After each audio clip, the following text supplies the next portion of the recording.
Bismillahirrahmanirrahim. Assalamualaikum warahmatullahi wabarakatuh. Alhamdulillah, alhamdulillahilladzi hadana lihadza wa ma kunna linahtadiya laula an hadana Allah. Asyhadu an la ilaha illallah wa asyhadu anna Muhammadan abduhu wa rasuluh.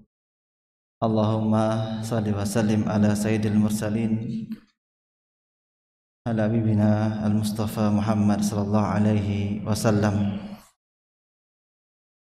Para kaum muslimin dan muslimat rahimani wa rahimakumullah, semoga Allah Subhanahu wa taala senantiasa mencurahkan karunia dan kenikmatannya kepada kita, terutama kenikmatan iman yang semoga Allah mudahkan kita untuk senantiasa beribadah kepadanya di hari-hari ini terutama dan juga di hari-hari yang lainnya, senantiasa beribadah istiqomah sampai kita meninggal dunia. Salawat beriring salam kita curahkan untuk Nabi kita yang mulia Nabi Muhammad SAW dan juga kepada keluarga beliau, para sahabat beliau. Semoga tercurahkan pula kepada orang-orang yang berjalan di atas sunnah Nabi Muhammad SAW. Ikhwani fillah rahimani wa rahimakumullah, kita kembali meneruskan pembahasan dari kitab Tajdidul Iman yang ditulis oleh Syekh Abdul Razak bin Abdul Muhsin Al-Abad Al-Badar hafizahumullah, yang mana di pertemuan terakhir kita mendapatkan faedah di antara faedah yang dapat menambah keimanan seseorang, menjaga agar seiman seorang itu tidak rapuh, tidak usang, adalah dengan qiraatus sir salaful saleh, dengan membaca bagaimana perjalanan hidup dari orang-orang soleh, membaca bagaimana kehidupan mereka. Karena kata Syekh Abdul Razak, dengan membaca sirah-sirah orang soleh, apalagi sirahnya para sahabat seperti Abu Bakar As-Siddiq, Utsman bin Affan, Umar, Ali bin Abi Thalib, dan para sahabat secara umum keseluruhan mereka, kita akan mendapati kisah-kisah yang menakjubkan, kisah-kisah yang bisa menggugah keimanan, yang tak kala kita membacanya kita mungkin akan bergumam, berkata, terbuat dari apa hati-hati mereka? Terbuat dari apakah hati-hati mereka sehingga mereka dengan mudahnya membantu dakwah Nabi Muhammad SAW, bersegera dalam beramal. Ini hati seperti apa? Kalau bukan dinukilkan dari nukil yang benar, dari sanad yang benar, kita mungkin sudah mendustakan kisah-kisah mereka. Kok ada sahabat yang begitu loyal kepada nabinya? Kok begitu ada sahabat yang percaya dengan nabinya tak kala semua orang mendustakan nabinya? Kalau bukan karena dinukilkan dari sanad yang benar, kita bakal mungkin sudah mendustakan kisah-kisah tersebut. Bagaimana mungkin ada seorang sahabat yang enggak punya apa-apa, namun dia bersedih pulang ke rumahnya, enggak bisa bantu dakwah Nabi ketika di perang Tabuk. Itu kalau bukan dinukilkan dari kisah yang benar, kita mungkin nggak bisa bayangkan mana di antara kita yang mungkin sekarang menangis pulang ke rumah dengan kesedihan-kesedihan akhirat. Jarang. Jadi kita temukan di antara kita yang pulang ke rumah membawa beban pikiran dengan kesedihan-kesedihan akhirat. Kalau membawa kesedihan dunia banyak, masalah kerja, urusan kantor, relasi yang kurang lancar, jodoh yang belum ketemu, kelas yang tadi nggak bisa jawab ujiannya. Banyak mungkin orang bawa kegundahan, kegelisahan dengan kegelisahan dunia. Tapi kalau kita lihat, adakah di antara kita seperti Ulbah bin Zaid Al-Harisi Al-Ansari? Adakah seperti Ulbah bin Zaid yang dia adalah orang yang nggak punya apa-apa, kemudian dia ingin ikut berperang bersama Nabi di perang Tabuk, dan yang mempersyaratkan orang yang bisa ikut perang adalah orang yang punya perbekalan, sedangkan dia nggak punya apa-apa. Kemudian dia pulang di rumahnya dalam kondisi menangis, mau tidur gak bisa, bolak-balik kiri kanan, kemudian dia ambil wudu dan sholat dan berdoa, tasaddaqa bi'irdihi, dan dia bersedekah untuk kehormatannya, dihalalkan. Kalau ada orang selama ini mencela dia, mengatakan dia, saya halalkan untuk sedekah di jalan Allah Subhanahu wa taala. Dan ketika di pagi harinya, di subuh harinya, Nabi mengatakan bahwasanya sedekah yang kau panjatkan adalah sedekah makbulah, sedekah yang diterima Allah Subhanahu wa taala. Pulang ke rumah dalam kondisi menangis, gundah gulana dengan kesedihan akhirat, jarang kita temukan zaman sekarang. Maka dengan membaca bagaimana sirahnya para sahabat, bagaimana perjalanan hidupnya orang-orang soleh, dapat menggerakkan iman dalam hati kita, dapat membasahi iman dengan sesuatu yang membuat dia semakin kuat, semakin hangat, yang menjauhkan dari keusangan iman dan yang lainnya. Makanya para orang terdahulu mereka mengatakan, karir alayya hadisahum ya hadi, ulangi lagi tentang kisah mereka, ulangi lagi tentang kisah mereka. Fahidhum yajlau fawaid as-sadi, karena dengan mengulangi, dengan mendengar kisah mereka itu akan dapat mengikis hati-hati yang berkarat. Makanya di antara para ulama kita seperti Muhammad bin Yunus rahimahullah, beliau mengatakan, ma ra'aitu liqalbi anfa'u min zikri salihin, aku tidak mendapati sesuatu yang lebih memberikan pengaruh dalam hatiku melainkan dengan penyebutan tentang kisah-kisah orang-orang yang soleh, orang-orang yang soleh. Maka di antara yang dapat menambah keimanan para ikhwan sekalian adalah dengan kita membaca bagaimana perjalanan hidup dari orang-orang soleh, dari para sahabat, para tabi'in, atba'u tabi'in, para a'immah. Kita akan mendapati sangat luar biasa bagaimana semangat mereka belajar, bagaimana semangat mereka dalam beribadah. Semua kita akan bisa melihat bagaimana semangat mereka dalam membela agama Allah Subhanahu wa taala, yang mungkin pemandangan seperti itu, semangat seperti itu enggak kita temukan di zaman sekarang ini. Adakah kita menemukan ada orang yang semangat berjalan demi satu hadis zaman sekarang? Jarang. Kalau zaman dulu kita lihat bagaimana para ulama dahulu, mereka berjalan berbulan-bulan dengan jarak yang sangat jauh untuk mencari ilmu. Tak kala kita dengar ini kisah nih, apakah nggak tergerak hati kita? Lihat, subhanallah, pengorbanan nih, effort yang luar biasa. Kita tinggal buka HP, buka Maktabah Semilah, buka Maktabah Wakfiyah ataupun yang lainnya, ribuan hadis di depan mata kita.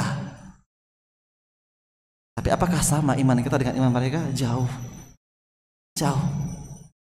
Nah, maka kita dengan membaca sirah mereka, perjalanan hidup mereka, kita semakin semangat untuk menjaga keimanan dalam diri kita. Kemudian di antara sebab yang lainnya, kata Syekh Abdul Razak, entah sebab yang berapa ini lupa, di antara sebab yang lainnya yang dapat menambah keimanan seorang, ta'ammulu fi ayatillah al-kauniyah. Kata Syekh Abdul Razak, di antara sebab yang dapat menambah keimanan seseorang, yang menjaga imannya dari kerapuhan, adalah dengan merenungkan, dengan memperhatikan ayat-ayat Allah Subhanahu wa taala al-kauniyah, yang pernah ana singgung, ayat-ayat kosmos atau ayatul al-insaniyah yang nama kosmis, kalau dalam bahasa kita namanya kosmis. Kosmos yang kauniyah, al-insaniyah namanya kosmis. Itu dengan memperhatikan tentang alam semesta ini.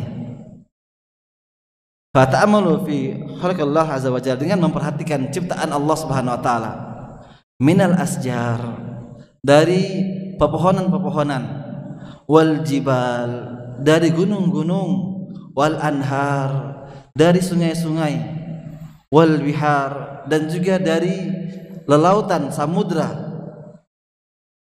wal audiyat, dan dari wadi-wadi, danau-danau, wassama wal ard, langit dan juga bumi, wan nujum, dan bintang-bintang, wal qamar, rembulan, wa ghairiha, dan selainnya, yazidu fil iman, ini dapat menambah keimanan, dapat menambah keimanan. Pertanyaan kita, kok bisa seorang Ta'ala melihat danau, melihat wadi-wadi, melihat lautan, samudra yang begitu luas.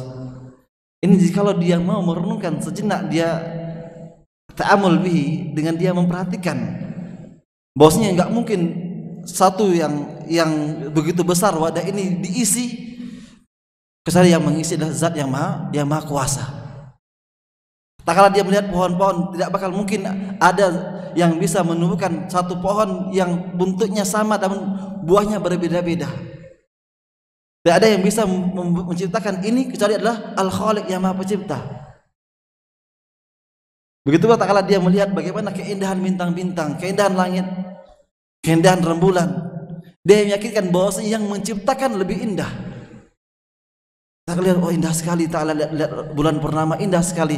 Katakanlah dia ta'amul memperhatikan itu semua, dia akan datang pada dirinya bahwasanya tidaklah yang menciptakan lebih indah dibandingkan apa yang dia ciptakan.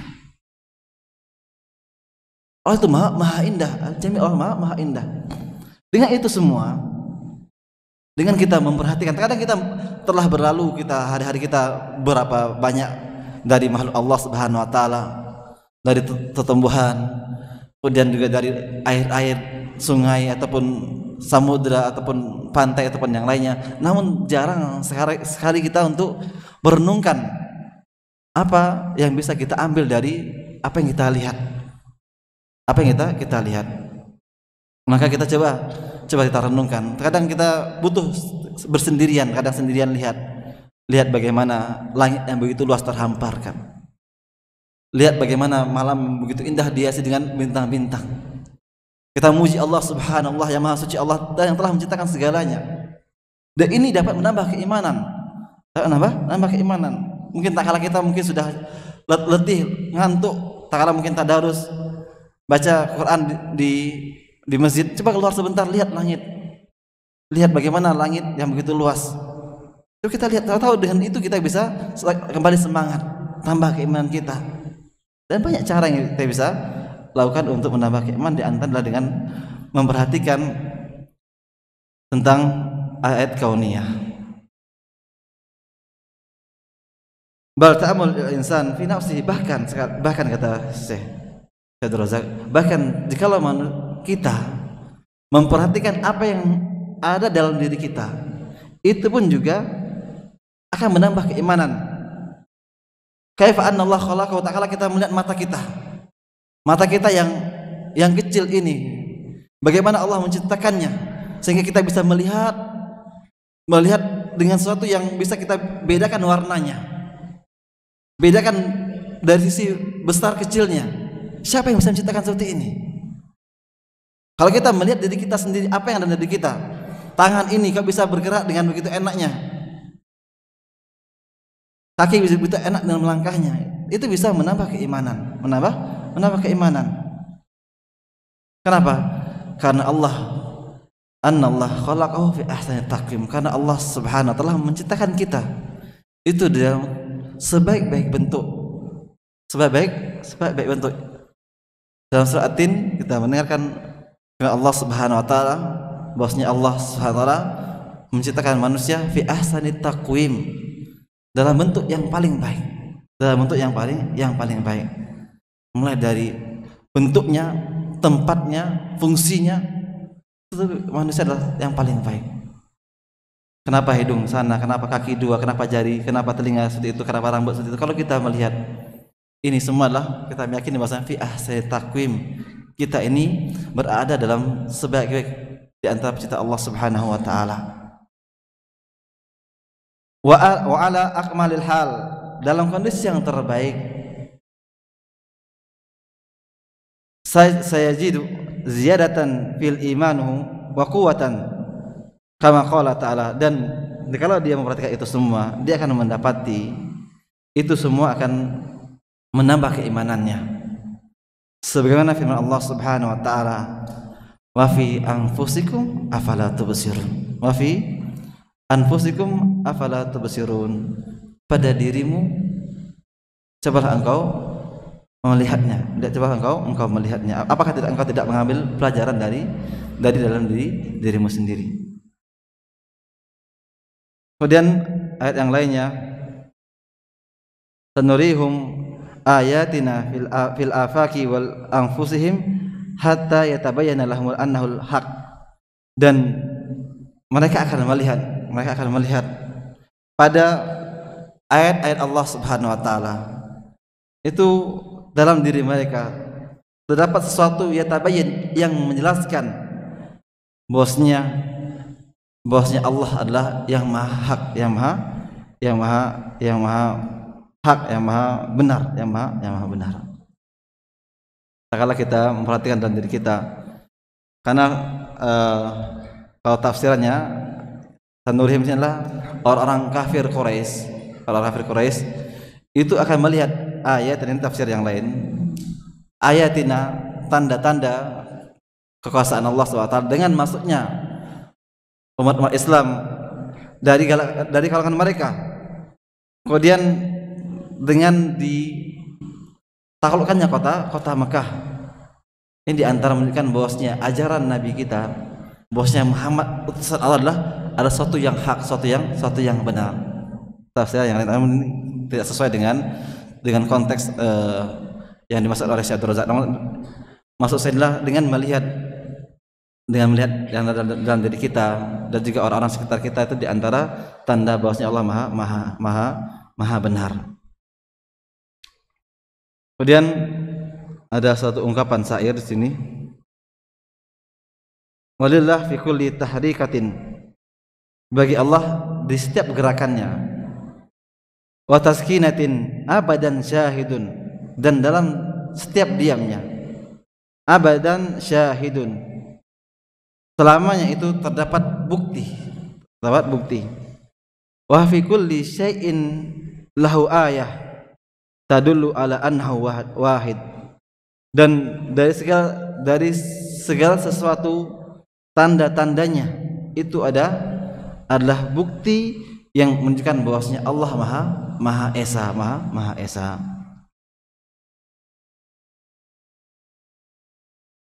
Kemudian setelah saya menyebutkan di antara perkara yang dapat menambah keimanan dengan memperhatikan ayat-ayat Allah kauniyah, beliau menyebutkan lagi di antara perkara yang dapat menambah iman dalam hati kita, menjaga rapuhnya iman dalam diri kita, adalah taatullah wal imtisalu amrihi, yaitu mentaati Allah Subhanahu wa taala, wal imtisal amrihi, dan melaksanakan perintah Allah Subhanahu wa taala. Taat kepada Allah, kemudian melaksanakan perintah Allah Subhanahu wa taala. Taqaddama ma'ana qaulul Umar bin Habib Al-Khatmi radhiyallahu anhu wa ghairuhu, telah berlalu di kita ucapan dari Umar bin Habib Al-Khatmi, Allah meridhoinya, dan ini sahabat yang mulia, dan ucapan para sahabat-sahabat Nabi yang lainnya, ashabun Nabi radhiyallahu anhu ajma'in, bi annal iman, bahwasanya iman itu yazid bi taatillah, dia bertambah selaras dengan ketaatan yang dikerjakan seorang hamba. Fal imanu yazidu bil ibadati kas-shalah, dan iman itu bertambah dengan ibadah seperti salat, wa zakat, wa sedekah, wa tasbih, tahlil, tahmid, memuji Allah, wa takbir, wa tilawatil Quran wa ghairiha, dan membaca Al-Quran dan yang lainnya. Fabi taatillah, dengan semua ketaatan kepada Allah Subhanahu wa taala, wa bi intisali awamirihi, dan melaksanakan perintah Allah, yaqul imanu wa yazdad, itu dapat menguatkan iman dan menambah keimanan. Dan kemudian saya menyebutkan wal a'malu salah satu anwa, dan amal itu terbagi menjadi 3. Al a'malul qalb, amalan hati. Misal contohnya adalah al khauf, raja, takut, rasa takut dan pengharapan, wal hub, cinta, wal wal khasyah, takut juga, wal inabah. Al inabah adalah segera kembali kepada Allah Subhanahu wa taala, segera sungguh-sungguh kembali kepada Allah Subhanahu wa taala, wa tawakal wa ghairi dzalik, dan yang lainnya. Ini diantara amalan itu bermacam-macam. Ada 3 kata beliau. Ada amalan yang dia bentuknya amalan hati, dan ini amalan hati pun juga dapat menambah keimanan. Seperti bagaimana pengharapan seorang hamba kepada Allah Subhanahu wa taala, bagaimana rasa takut seorang hamba kepada Allah Subhanahu wa taala, kemudian kesungguhan untuk benar-benar kembali kepada Allah Subhanahu wa taala, tawakal kepada Allah Subhanahu wa taala. Ini semua adalah perkara-perkara amalan hati yang dia pun akan menambah keimanan, menambah keyakinan. La kuntum tawakkalu haqqa tawakkuli la ruzqtum kama yarzuqut thair. Kalau seandainya kalian benar-benar tawakal kepada Allah Subhanahu wa taala, maka kalian akan mendapatkan rezeki sebagaimana Allah memberikan rezeki kepada burung. Tarju khimasan wa taruhu bitanan, yang dia keluar dalam kondisi lapar, kembali dalam kondisi perut kenyang, ada isinya. Dan ini menambah keimanan seseorang. Tawakal ini menambah, sehingga dia tidak berkeluh kesah, tidak mencela rezeki yang Allah berikan kepada dia, tidak mencela keadaan. Dan ini akan menambah keimanan seseorang. Wal amal lisan, dan di antara amal yang lainnya adalah amal lisan. Mislu tasbih, ucapan tasbih, kita memujikan Allah Subhanahu wa taala, tahmid, kita memuji Allah Subhanahu wa taala, wa takbir, kita mengagungkan Allah Subhanahu wa taala, wal amru bil ma'ruf, mengajak orang kepada kebaikan, wa nahyu anil munkar, mencegah orang dari perbuatan yang jelek, wa qiraatul Quran, membaca Al-Quran. Ini semua adalah amalan lisan yang juga dapat menambah keimanan. Ya, harusnya ini juga mendapatkan apa? Suntikan keimanan dalam hati kita. Tak kala kita ucapkan tasbih subhanallah, subhanallah, subhanallah, setiap salat kita ucapkan itu semuanya. Kalau kita mengucapkannya, berzikir ini dengan mensinkronkan apa yang di lisan dengan apa yang di hati, itu akan menambah keimanan.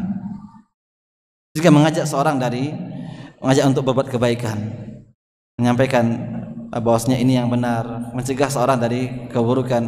Ini kalau kita lakukan ikhlas dan benar-benar mengharapkan pahala dari Allah SWT, akan menambah keimanan. Apalagi qiraatul Quran, membaca Al-Quranul Karim. Wal amalu yang ketiga, wal amal jawarih, itu beramal dengan anggota tubuh, misal sedekah, salat, zakah, wal masya fi taatillah tabaraka wa taala, dan yang lainnya seperti sedekah, salat, kemudian zakat, dan berjalan dalam rangka untuk taat kepada Allah Subhanahu wa taala. Dan ini adalah perkara-perkara yang dapat menambah keimanan. Wa hadza takhrisu mujas lil umur allati yazidu bihil iman al-abdi. Kata Syekh, dan ini ringkasan yang beliau sebutkan di antara ringkasan yang dapat menambah keimanan seseorang, yang dapat menjaga kerapuhan imannya seseorang, agar tidak rapuh, dan menguatkan imannya, wa yaqwi, menguatkan imannya.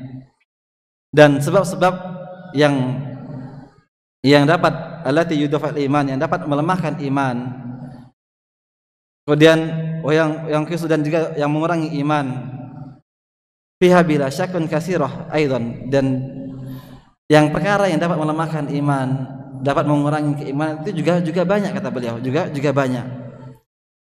Wal abdu mutalabun bi ma'rifatiha, dan seorang itu dituntut juga untuk mengetahui perkara-perkara yang dapat melemahkan iman, liyahzar minha, agar dia mewaspadai, dia berhati-hati darinya, wayatkiha, dan juga mencegahnya.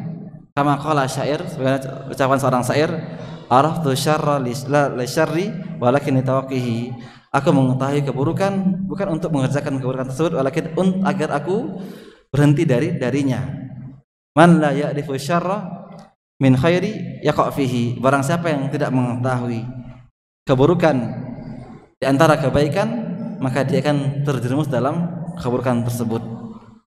Kalau kata Syekh Dardak, kaifa yattaqi wala yadri yattaqi, bagaimana orang itu bisa bertakwa, bisa menjauhkan perkara yang haram, sedangkan dia tidak tahu mana saja perkara yang diharamkan Allah Subhanahu wa taala. Bagaimana orang bisa untuk menjadi orang yang bertakwa, sedangkan dia nggak tahu cara untuk bertakwa. Bertakwa bukan sekedar menjalankan perintah Allah, tidak, namun juga dia menjauhi larangan Allah Subhanahu wa taala. Tarju sawab Allah, berharap pahala dari Allah Subhanahu wa taala.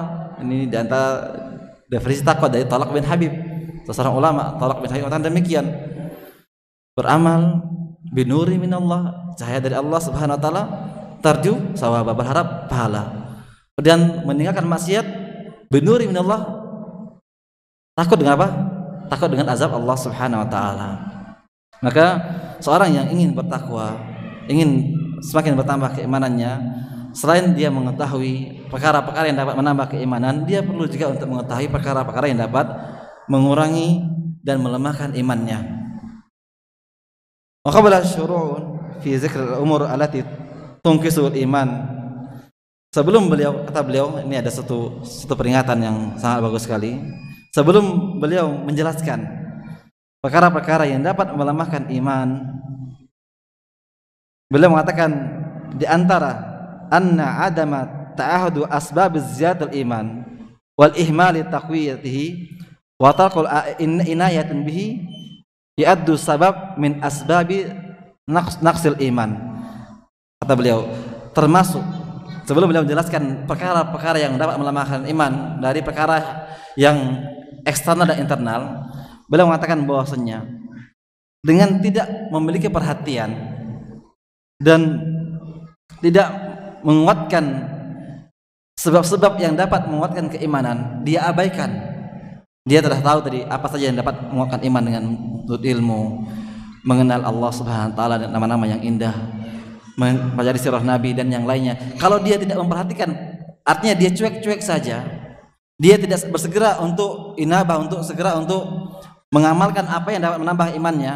Kalau dia abaikan, ini diantara sebab yang dapat melemahkan iman. Seorang lalai dari perkara-perkara yang dapat menambah keimanan, dia lalai, dia biarkan berlalu, dia tahu, namun dia nggak amalkan, dan ini adalah sebab bisa melemahkan iman seseorang.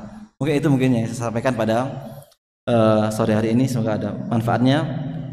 Bisa kita bahas di pertemuan yang akan datang, ataupun bahas mungkin 4 mata kalau mau ngobrol asik, kita bahas yang mungkin cuma tinggal 6 halaman lagi, kurang lebih 7 halaman lagi.